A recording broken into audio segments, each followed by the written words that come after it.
Yeah. Mm-mm-mm. Mm-mm-mm.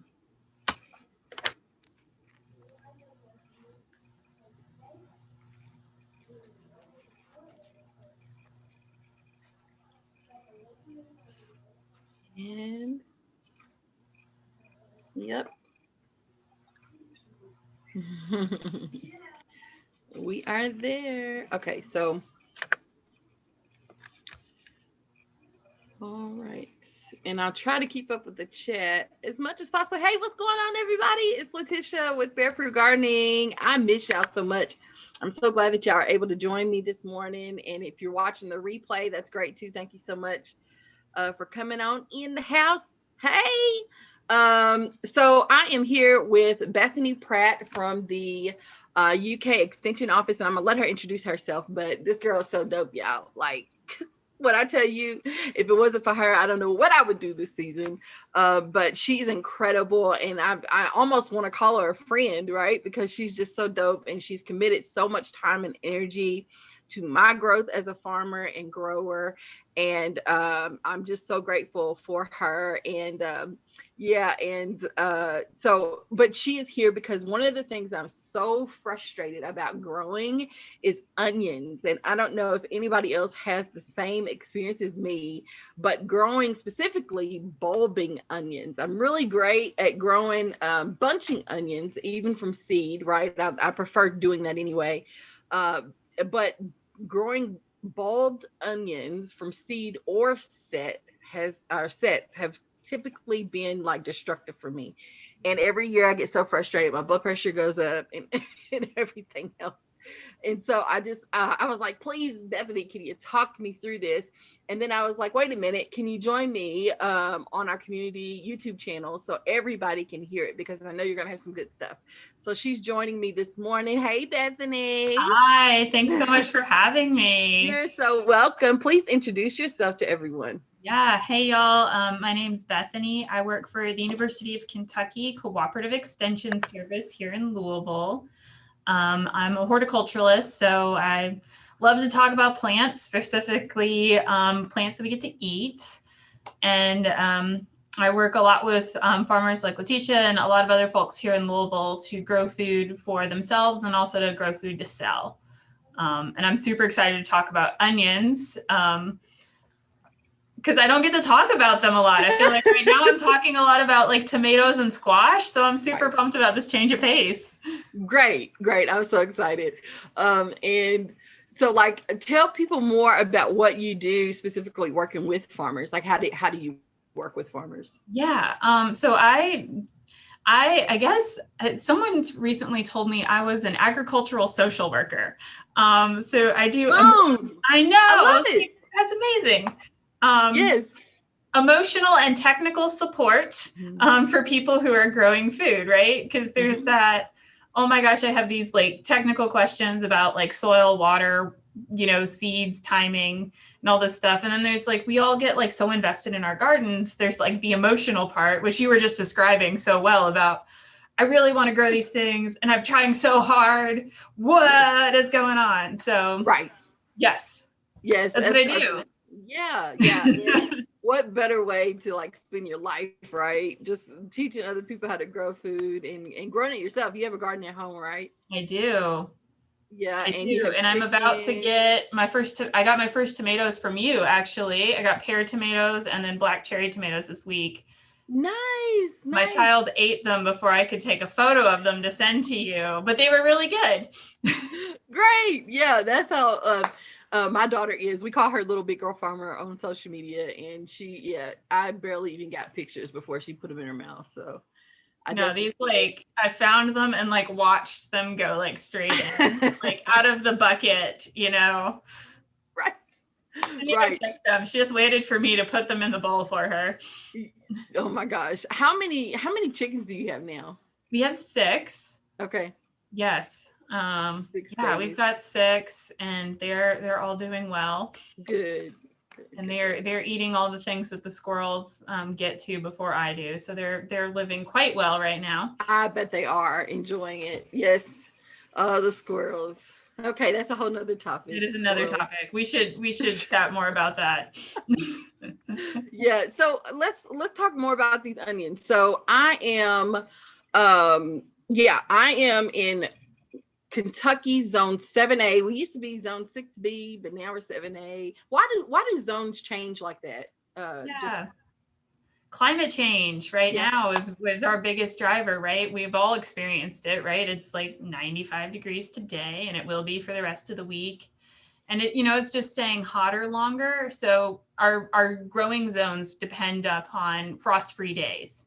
And we are getting more and more frost-free days here in Louisville. So we're slowly inching our way up, right, to warmer climates. Okay. And that obviously has a lot to do with a lot of things, right? Climate change. And we won't get into that either, but I would love to have you back for that because gosh, people just don't want to admit that it's happening, right? Mm-hmm. And I think that's going to get us in a ton of trouble, long term, short term even, but definitely long term. But anyway, onions. Okay, onions. So first, tell us the difference between a bunching onion, a walking onion, a bulbed onion. There's all kinds of different types of onions. So right. Can you explain a little bit about that? Yeah, so kind of like big picture, onions are in a plant family called alum. So that, onions and garlic are the two big edible ones in that family. The uniting characteristic for all of them is that they are a biennial, which means that they take 2 seasons to grow. So that means that like if I'm planting an onion in the spring, I'm probably not harvesting it until the fall. So it's taking all spring and all summer to grow.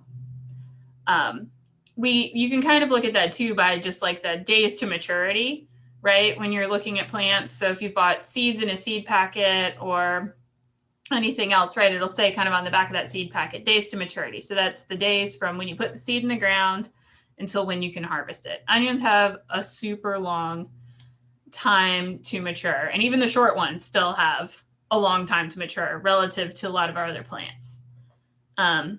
So that's kind of like big picture. And then what you were just talking about with like, the green onions, the walking onions, the bulb onions, all of that is referring to their bulb producing pattern.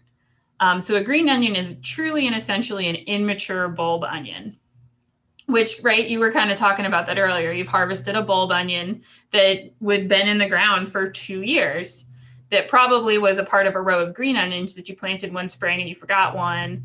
And it just hung out, and then all of a sudden it like produced this bulb. Our bunching onions are set that they're probably a little more closely related to garlic, right? Because when you look at them, it almost looks more like a garlic clove. So if you think about like a garlic bulb, it's got each of those little cloves that can break off and are a seed. So that a walking onion is another alum. It's a little more closely related to garlic. And so what happens is when we pull it up, some of those little clove pieces break off, which is why they walk, right? Because we miss one or two and then it shoots up again. So that's our walking onion. It's just its clove structure looks a little bit more like a garlic. And then our bulb onion is probably the one we're most familiar with. It's the one you buy dried at the grocery store. That we think about, right? It's that nice big kind of apple-sized onion that we slice and put on burgers or chop up and saute. And that, right, again, there's a lot of varieties of onions, bulb and whatever, but it's all about thinking about how long we want to commit to growing them and what our end goal is for them. So I don't know, do you cook with a lot of onions, Letitia? Okay, so I'm not the cooker in the family. I can cook, don't get me wrong, but my husband is incredible. Gotcha. But yes, everything has peppers and onions in it. Okay. Everything. Right. Yes. So you guys probably buy like onions, like bags of onions from the store sometimes, and maybe your goal is to grow some of those yourself, right? Yes, that is correct. We buy a lot of frozen vegetables. Gotcha. And we buy some fresh as well. But yes, I would love to because we use them all the time. Right. I would love to master growing onions. Yes. Yeah. I feel you. That's one of my personal gardening goals is the things I eat. I know I use all the time cooking are the things that I want to grow. Just cut down on your grocery bill. So those, right? So if you're growing onions specifically for cooking and you want to store them, so you probably want to start, you're thinking about a bulb onion, and you probably want a long day bulb onion. So what that means is that is an onion that takes a long time to grow. So it's probably got like 100 to 150 days to maturity on there. You can, Okay, so the long day onion has nothing to do with the time of day, like the sun exposure that it needs. It's more about the time frame it takes for it to. yeah, yeah, Oh, yeah. That's okay. super confusing. Why do they name it long day? Yeah, Day. I know. It's because they didn't ask you. That's true. Okay. Keep going. No, so you're good. So those longer day ones, right? There's like, so which just means like long time until it matures, long day. So those are probably the ones you want to gear towards if you're planning on growing an onion specifically to store, to like let it dry out, to cut off your greens, to store, to have in your basement or whatever, so that you're cooking with it a lot. Those are the ones, or you'll often see them just called storage onions, kind of locally if you're going to a garden center to buy them. I feel like I see that more, at least in Kentucky, when you're asking to buy onions, you say, I want to buy a storage onion. And they're like, oh, that's this. They won't call it a long day or a short day. It's a storage onion or a fresh onion. And so what that storage means is it's generally an onion that's got a larger bulb.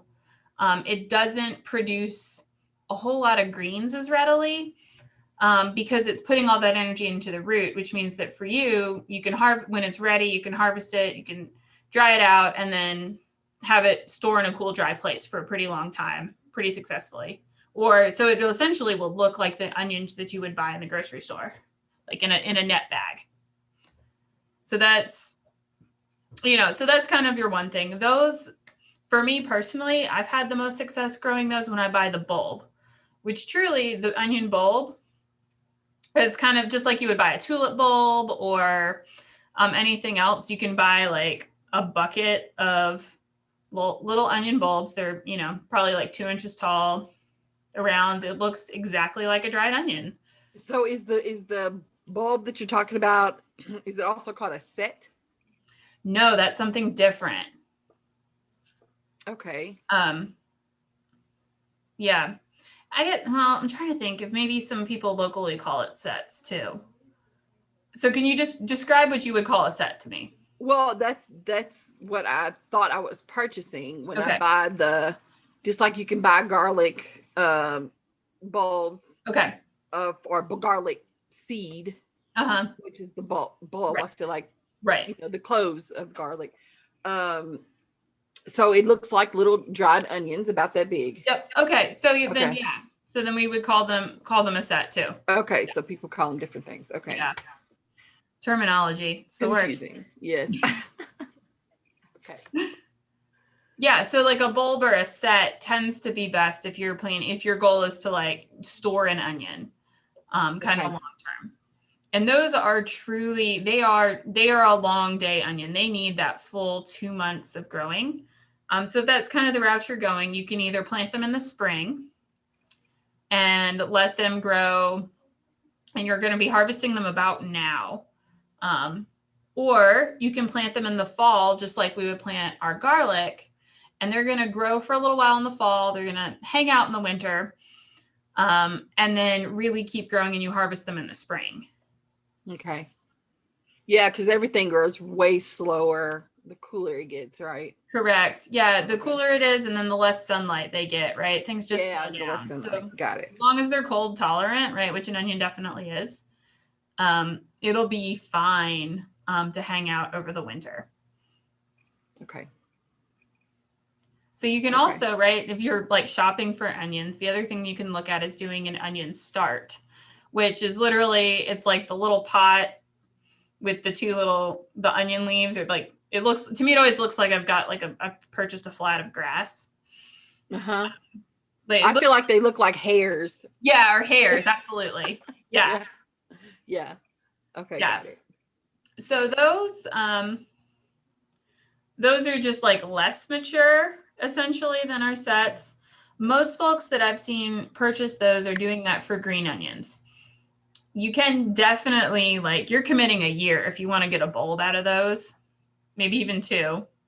But with those little hairs in about, again, that like two season time period, or maybe even 1, you're going to have some really nicely developed green onions that are, about the width of your thumb, which are totally great for cooking and eating and stuff, or eating raw or whatever you want to do.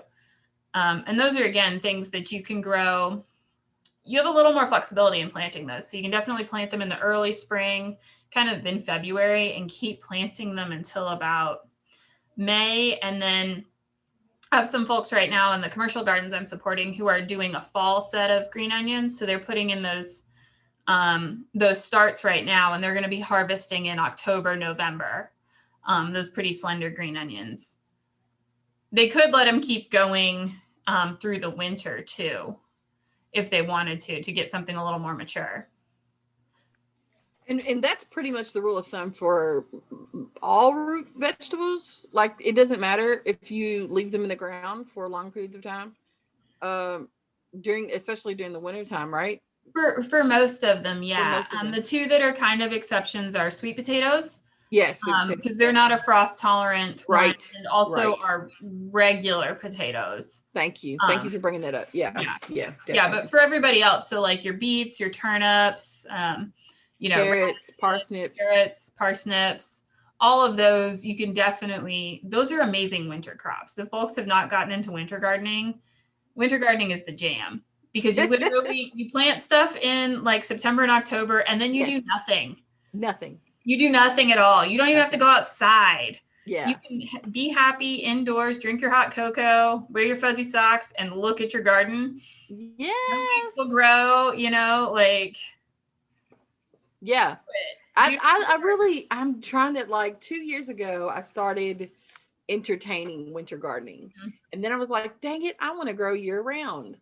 And then you're talking about, you can start there with root vegetables, right? Mm-hmm. But if you want to grow other things, you're talking about infrastructure, right? Right. To do that. But root vegetables are a great place to start, place to start. So this season, I really want to plant a whole, I mentioned to you before that I want to do another expansion project.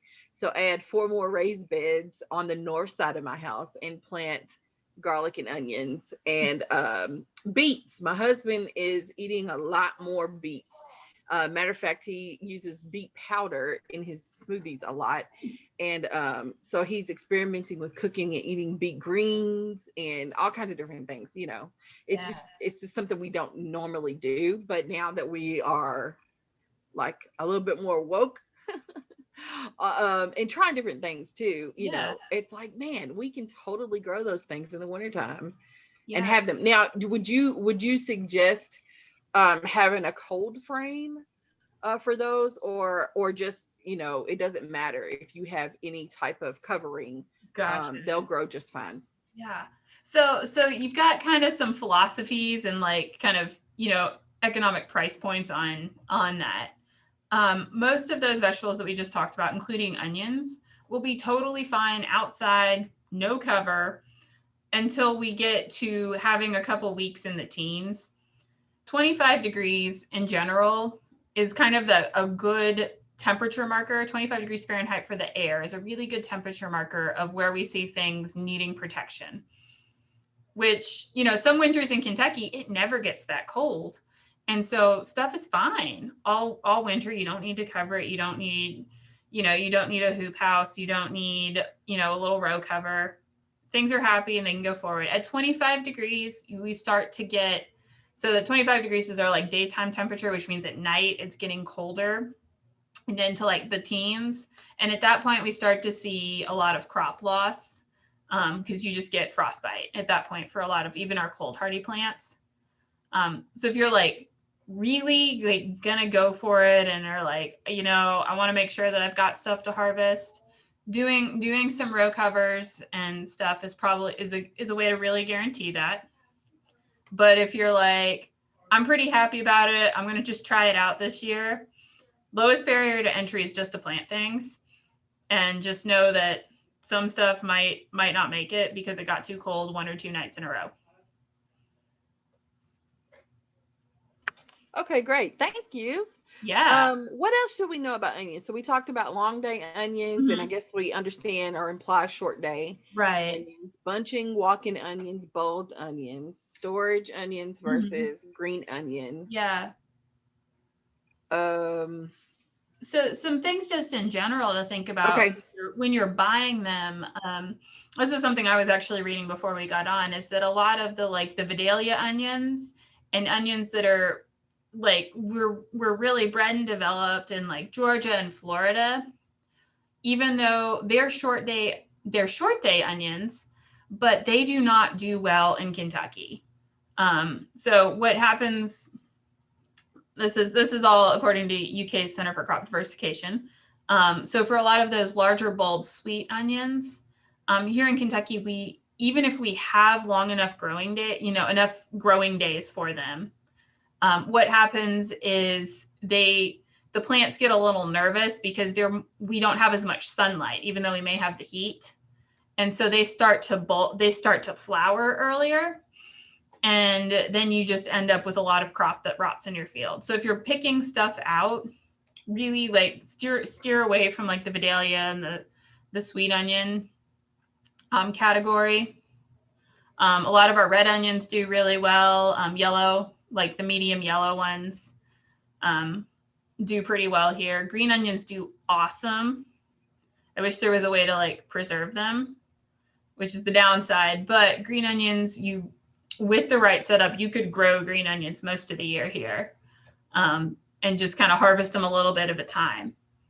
That's probably one of the coolest things about them, though, is with the green onions, at least, if you've got them going in the spring in a couple rows, they're not like other crops where they'll just rot. They just keep getting bigger.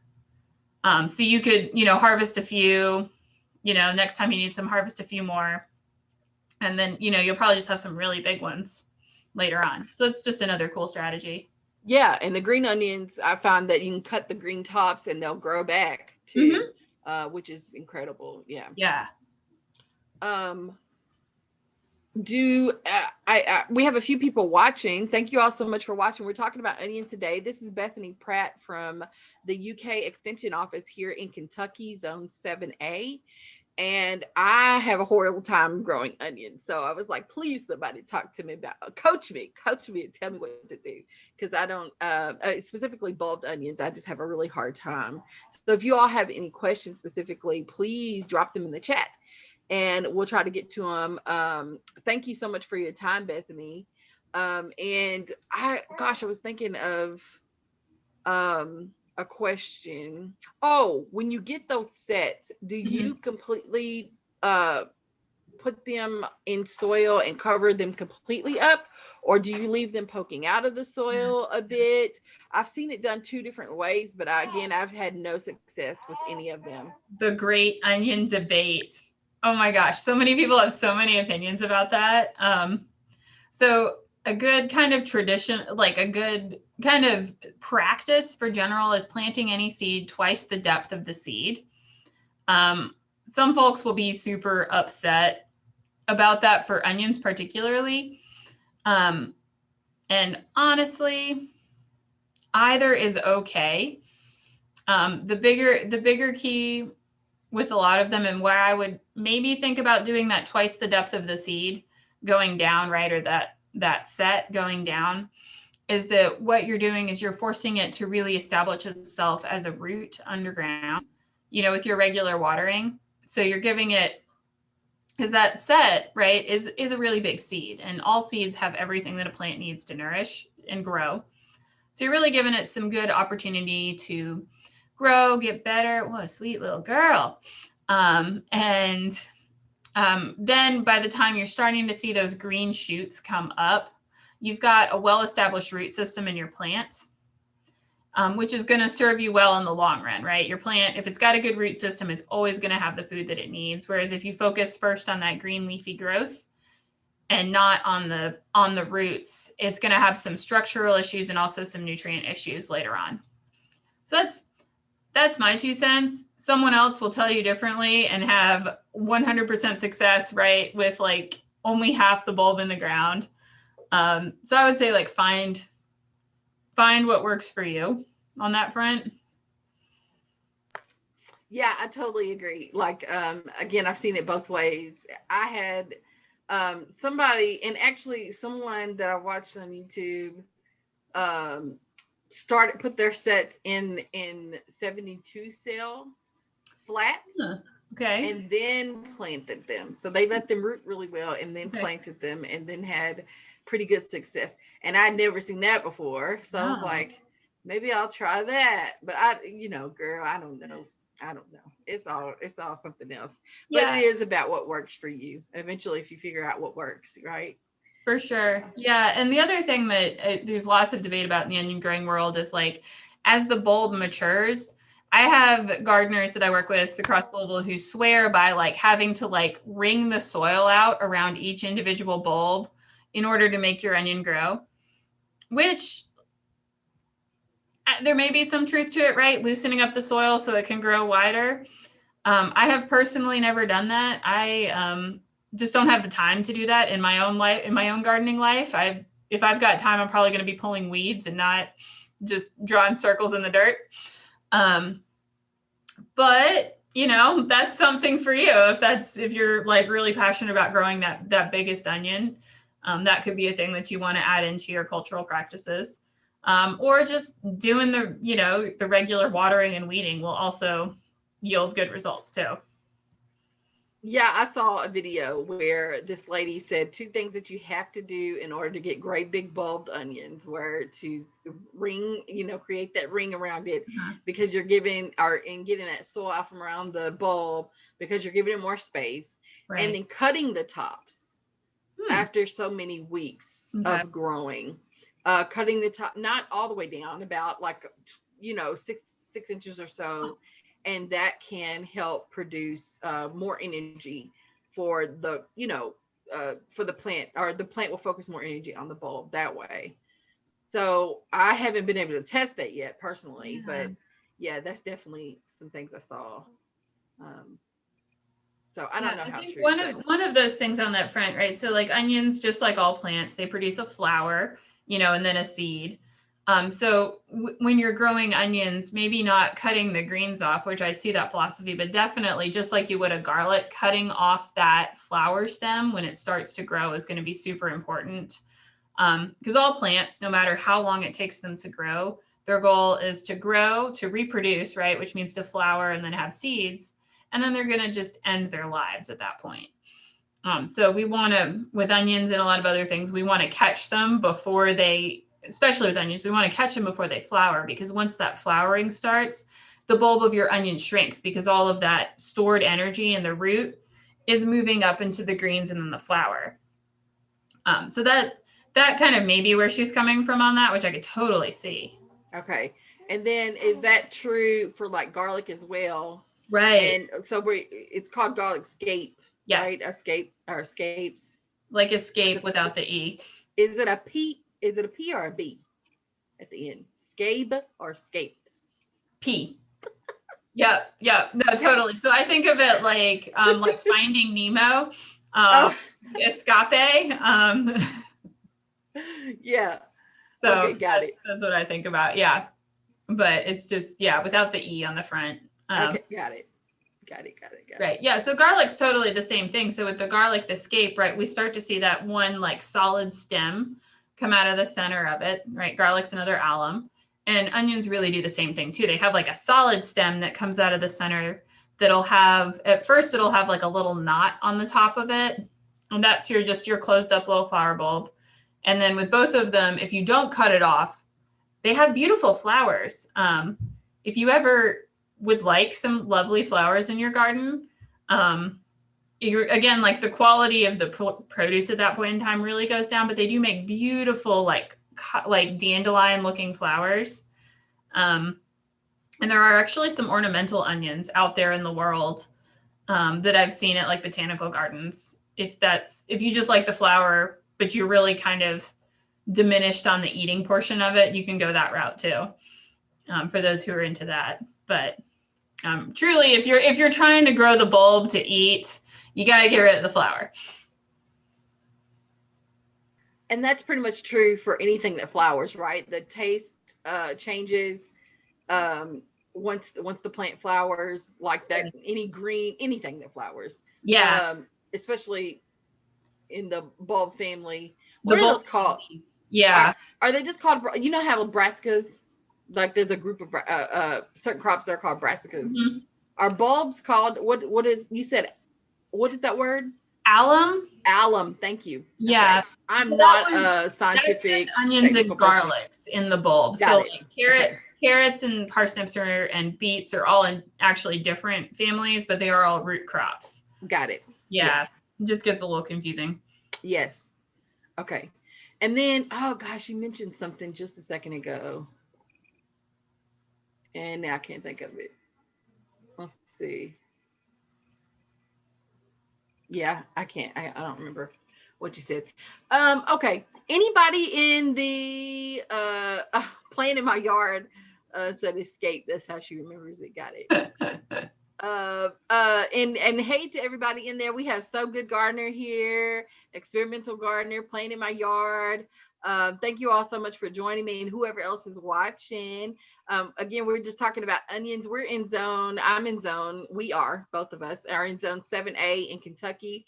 And so one of the things that just frustrated me a lot as a grower is growing bulbed onions. So I just wanted somebody to help me learn more about that. And I figured that more people probably have the same issues. So I wanted to share with you all this morning. But thank you so much, Bethany. I think we're about done. If no one else has any questions in the chat right now, while I have Bethany on here, we can wrap it up. And if you want to, if you're rewatching the video, thank you so much for watching the playback, and just leave your questions in the chat and I'll reach out to Bethany and let her know some of those questions so we can get those answered too. Bethany, again, tell us where you, what you do, and then maybe that'll give some people some time to drop some questions. And if not, we'll just wrap it up for the morning. Sounds good. Thanks for having me. It's been lovely chatting with you. So my name's Bethany, and I work for the University of Kentucky Cooperative Extension Service here in Louisville, Kentucky. And we support folks to grow food at home or commercially. Letitia is going to get some links from me to share in the comments too, just for general resources about growing onions, and then also for growing vegetables here in Kentucky as well. So you'll have those, and at least if you're local to Louisville, you can contact me as well, or Letitia, and we can support folks on that front. If you live in another state, I'm sure there's a cooperative extension service where you are who will have the same information for your growing zone too. So be sure to check in with your local state extension service as well. Yes, and I'm so glad you said that, because on this channel, I've been promoting, free resources for growers in their communities, and just talking about how, to reach out. And I do mention the Urban Ag Coalition a lot, which is where Bethany and I actually met before that. Before I even knew there was an Urban Ag Coalition, but then when I found out she was a part of it, I just knew it was a great thing, because I know she doesn't mess with mess, right? And so I knew that because her face was there, that I was gonna learn a lot, and it was a good place to be. But yeah, definitely check out your local extension office services. Most counties have them, and there's some other free resources, and people have asked questions too about like how to start a coalition. So that may be something I'll talk to you about later too, because I think you were one of the founders of the Urban Ag Coalition. So I'm excited. She's good people, y'all. She's full of information and resources and energy, and I just love everything about Bethany. She's great.